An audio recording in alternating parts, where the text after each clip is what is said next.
It's a great pleasure to thank the BBVA Foundation for this generous award. Nothing could make me more grateful than to be selected by a committee of such distinguished peers. I'm delighted to share the award with Philippe Aghion. I still remember how exciting it was when we began working together 34 years ago, tossing ideas back and forth and working them out at the blackboard. I had no idea at the time that we were embarking on the journey of a lifetime.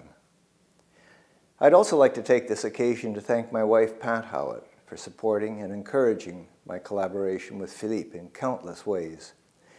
I can honestly say that I would not be receiving this award if it had not been for her help. The growth theory for which we're being recognized was inspired by the work of the great Austrian-American economist Joseph Schumpeter, who wrote in the first half of the 20th century. Schumpeter stressed the importance of technological innovation in industrial competition and the disruptive effects of innovation on the dynamic evolution of an economy. His ideas were compelling, but somewhat difficult to capture in a coherent mathematical model, partly because of their complexity and also partly because economists have traditionally thought of competition as taking place through prices rather than through innovation. However, by the time Philippe and I began our collaboration, a body of literature had emerged in industrial organization theory that had managed to formalize Schumpeter's notion of competition through innovation.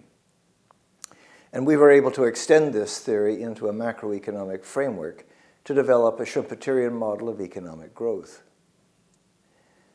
The most important idea of Schumpeter's that we embodied in our model is what he called creative destruction. That is, while the innovations that drive economic growth create new and improved products and techniques, they also at the same time typically reduce or even destroy the economic value of earlier products or techniques by rendering them obsolete. Putting creative destruction at the core of growth theory has allowed economic theorists to deal with something that economic historians have long realized, namely that economic growth creates losses as well as gains. The new technologies that drive growth enrich many people, but at the same time they impoverish those whose livelihoods are tied to now obsolete technologies, such as the handloom weavers who were replaced by new textile machinery in the first industrial revolution, or the assembly line workers whose jobs have recently been taken by robots. Creative destruction has important implications for appropriate government policies. Most obviously, policies promoting technological development are more likely to enhance social welfare the stronger is the social safety net supporting those whose incomes are threatened.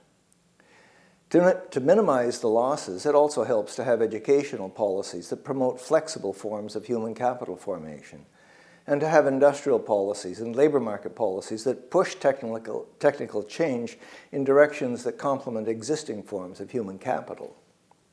And this just scratches the surface.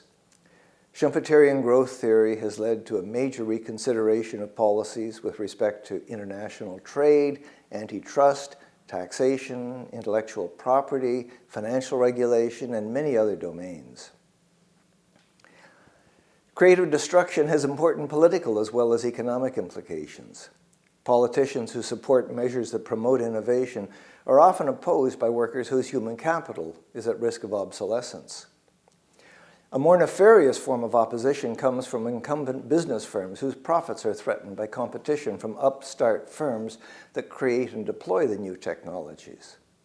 In many cases, these incumbents were once themselves disruptive upstarts, but their very success in innovation has given them the size and financial means to block the next generation of innovators through lobbying, regulatory capture, and public relations campaigns in favor of protectionist policies.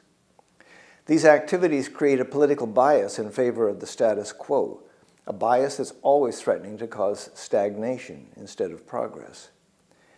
I'm happy to see that a great deal of recent empirical work that has arisen out of Schumpeterian growth theory has helped to expose the extent of this status quo bias and to suggest measures for counteracting it.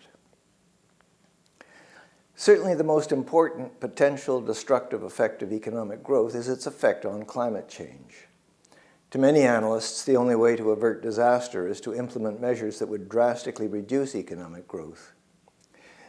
But the alternative strategy supported by Schumpeterian growth theory is to try harnessing the innovative market forces underlying growth and steering them in the direction of discovering new, cleaner technologies that will ultimately reduce the greenhouse gases in our atmosphere. Some evidence that such a strategy might be feasible is provided by the fact that innovations spurred by government policies in leading industrial countries have already made electricity less expensive to produce in most cases by using wind turbines and solar photovoltaic cells than by burning fossil fuels. However, we still have a long way to go to achieve sustainable growth with not much time left. And our success in bringing new clean technologies online will depend critically on overcoming the inevitable opposition from entrenched incumbents whose immediate profits are threatened by creative destruction. Thank you.